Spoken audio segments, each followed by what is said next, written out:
എന്താണെന്നറിയില്ല, ഈ ഈടായിട്ട് ഉണ്ടാക്കുന്നതൊക്കെ ഭയങ്കരമായിട്ട് ഫ്ലോപ്പായിട്ട് പോകുന്നുണ്ട്. ഇന്നിപ്പോൾ ഇതാ ഒരു കേക്ക് ഉണ്ടാക്കാൻ ട്രൈ ചെയ്തൊക്കെയത്. കേക്ക് പോയി അതൊരു കലത്തപ്പായി മാറിയിട്ടുണ്ട്.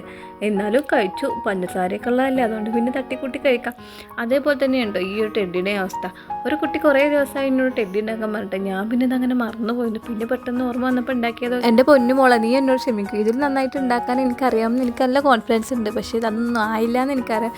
പിന്നെ ഇതൊക്കെ അയച്ചു പണിത് ഇതേപോലെ ഉണ്ടാക്കട്ടെ എന്നുള്ള മടി കാരണം കൊണ്ട് ഞാൻ ഇതിൽ ഒപ്പിക്കുകയാണ് കേട്ടോ. അപ്പോൾ എന്തായാലും ഉണ്ടാക്കാൻ ഭയങ്കര സിമ്പിളായിരുന്നു.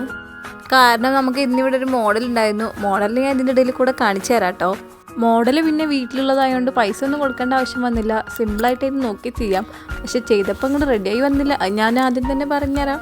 മോഡലായിട്ട് ഇരുന്നേരാൻ പറഞ്ഞപ്പോൾ അവളുടെ ഒരു അഹങ്കാരം കാരണം എൻ്റെ പൊന്നോ, പിന്നെ ഒരു വിധത്തിലാണ് അവളെ പറഞ്ഞിരുത്തി പിടിപ്പിച്ച് ചെയ്ത് നോക്കിയത്. അപ്പോൾ എന്തായാലും സാധനം ഈ വിധത്തിലൊക്കെ ആയി കിട്ടിയിട്ടുണ്ട്. ഇതുവരെ ചെയ്യാത്ത പോലെ ഞാൻ ഇതിലാദ്യം ഒരു ബേസിക് സ്ട്രക്ചറൊക്കെ ഉണ്ടാക്കിയിട്ടാണ് ചെയ്ത് നോക്കിയത്. അതുകൊണ്ട് തന്നെ ഇത് കുറച്ച് സിമ്പിളായിട്ട് എനിക്ക് തോന്നി ഉണ്ടാക്കാൻ. അതുപോലെ തന്നെ ഇതുവരെ വളരെ വളരെ എല്ലാം ശരിയായിരുന്നു. ഇനി ഇവിടുന്ന് അങ്ങോട്ടാണ് കേട്ടോ കഥ ശരിക്കും ആരംഭിക്കാൻ പോകുന്നത്. അപ്പോൾ എൻ്റെ മോഡലിൻ്റെ കളറ് മഞ്ഞായതുകൊണ്ട് തന്നെ ഞാൻ ഇതിന് മഞ്ഞ തന്നെയായിട്ട് എടുത്തത്. പിന്നെ ഈ ഒരു ഡോള് നന്നായിട്ട് ഉണങ്ങിയിട്ടുണ്ടായിരുന്നില്ല. അതുകൊണ്ട് തന്നെ ഫസ്റ്റ് കോട്ട് അടിച്ചപ്പോഴത്തേനും നന്നായി പെയിൻറ്റ് തന്നെ വലിച്ചെടുത്തിരുന്നു കേട്ടോ. അതുകൊണ്ട് തന്നെ അടിച്ചതിൻ്റെ മുകളിൽ കൂടെ വീണ്ടും വീണ്ടും ഈ മഞ്ഞ അടിച്ചതിന് ശേഷമാണ് ഒരു കുറച്ച് മഞ്ഞ കളറായിട്ട് തോന്നിയത് കേട്ടോ. അതുവരെ ഈ കളറായിട്ട് ഇങ്ങനെ മങ്ങി നിൽക്കുകയായിരുന്നു കേട്ടോ ഇത്. പിന്നെ അതിൻ്റെ ഇടയിലേക്ക് ഇതാ ഈ ഒരു കാട്ടാവരാതെ ഞാൻ ഇതിനോട് ചെയ്യേണ്ടി വന്നു. എൻ്റെ പൊന്നു ഡോളെ, നീ എന്നെ ജീവനുണ്ടെങ്കിൽ കുത്തിക്കൊന്നേനും ഈ കാട്ടിയതിനില്ലേ. അപ്പോൾ ഇവിടെ മോഡൽ ഇതിനൊക്കെ ഒന്ന് വന്നു പോയി, നിങ്ങൾ കണ്ടോ? അപ്പോൾ ഏകദേശം മോഡലിൽ ഒരു അമ്മയുടെ മകളൊക്കെ ആയി വന്നിട്ടുണ്ടാവും.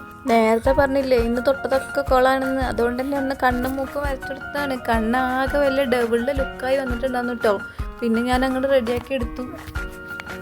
മോഡൽ റെഡും യെല്ലോ ആയതുകൊണ്ട് പിന്നെ യെല്ലോ അടിക്കാത്ത ഭാഗത്തൊക്കെ ഞാൻ റെഡ് അടിച്ചു കൊടുത്തിട്ടുണ്ട്. പിന്നെ ഇതിനൊരു ഹാർട്ട് വെച്ചു കൊടുത്തിട്ടുണ്ട്. അടിക്കലൊക്കെ നോക്കിയിട്ടുണ്ട്, ഹാർട്ട് പറഞ്ഞ് താഴെ കിടക്കണം. പിന്നെ ഹാർട്ടിന് കളർ അടിച്ചതിന് ശേഷം വീണ്ടും അത് അവിടെ അങ്ങനെ സെറ്റായി കൊടുത്തിട്ടുണ്ട്. പിന്നെ ഒരു കുട്ടി പേര് പറയാൻ പറഞ്ഞു. അപ്പോൾ ഹലോ ദേവിക, ഹായ്. അപ്പോൾ എൻ്റെ മോഡലും ഉണ്ട്, കണ്ടിട്ട് അഭിപ്രായം പറയും. അപ്പോൾ എൻ്റെ സോയിൽക്ക് ടെഡി ഇവിടെ റെഡി ആയിട്ടുണ്ട്. അപ്പോൾ ഇനി നിങ്ങൾ ഫൈനൽ ലുക്ക് കണ്ടിട്ട് പറയും. പിന്നെ ഷെയർ ചെയ്യാനും സബ്സ്ക്രൈബ് ചെയ്യാനും മറക്കരുതേ.